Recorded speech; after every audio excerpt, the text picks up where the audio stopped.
Welcome to The Explainer. Today, we're diving into something, well, it's a genuinely alarming evolution in spyware. We're talking about a threat that completely flips the script on digital privacy. So let's just start with a really direct question, something to think about. Is your phone, the device you trust with pretty much your entire life, actually a silent spy? Is it working against you right now without you ever clicking a single suspicious link? And look, this isn't some plot from a sci-fi movie. This is a real, active digital threat. It's a whole new kind of spyware, and its name is Graphite. So to really get a handle on what this thing is, you have to look at who's behind it. And that's where things get interesting. It's a pretty mysterious Israeli company called Paragon. Now, Paragon, they operate completely under the radar. I mean, no public website, nothing. But when you look at who's running the show, wow. You've got the former head of Unit 8200, that's Israel's super elite military intelligence unit, and he's backed by a former Israeli Prime Minister, Ehud Barak. So yeah, let's be clear, this is not your average software startup. We're talking about the distilled expertise of a national intelligence agency. Okay, so what is it that makes Graphite so different and frankly so much more dangerous? It all comes down to a huge shift in strategy. See, it doesn't just target your phone anymore. It targets your entire digital life. Just look at this difference here. The old way, with spyware like Pegasus, was to dig into your phone's operating system. So if you reset your phone or even smashed it with a hammer, the threat was pretty much gone. Graphite? Totally different game. It attacks your cloud identity. What does that mean? It means even if you go out and buy a brand new phone, the threat is still there. It's a complete game changer. To get how this works, we've got to talk about something called authentication tokens. Just think of them like digital keys. They're what your phone uses to prove that you are you. You. They keep you logged into all your apps, Gmail, WhatsApp, you name it, so you don't have to punch in your password every single time. All right, so let's break down exactly how it pulls off this cloud takeover. It's a shockingly simple two-step process.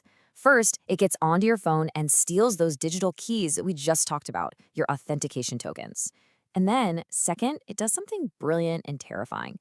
Instead of trying to break the heavy-duty encryption on your messages as they're flying through the air, it just uses those stolen keys to log right into your cloud account, your iCloud, your Google Drive, and just reads your backups, where all your chats and photos are often stored, completely unencrypted. But that leads to maybe the most terrifying part of all of this. How does it even get onto your phone in the first place? And the answer is zero. It takes exactly 0 clicks from you. You don't have to get tricked into clicking a shady link or downloading some weird file. The attack just happens, silently. It exploits these hidden vulnerabilities that you would never ever know exist. And here's why they call it a digital ghost. It doesn't install itself on your phone for good. Nope.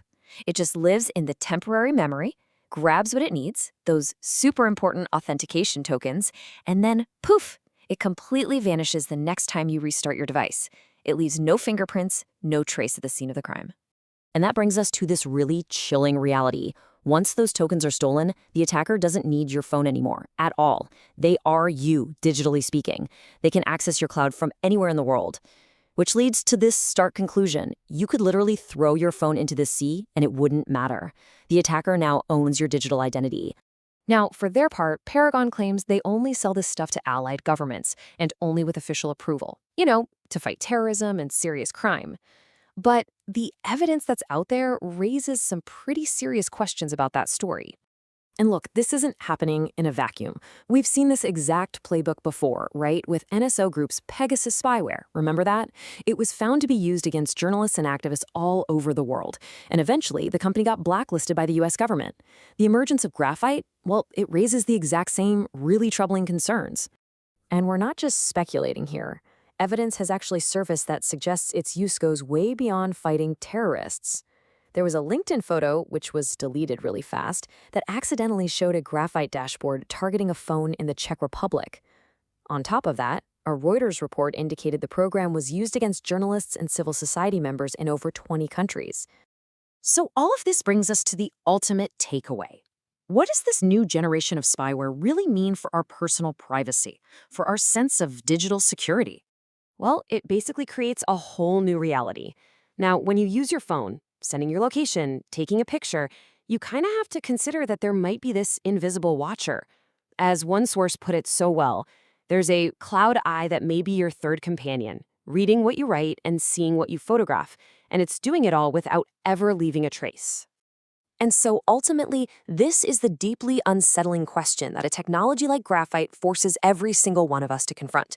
In an age where our real identity lives not in our pocket, but up there in the cloud, how can you ever be truly sure that identity still belongs to you?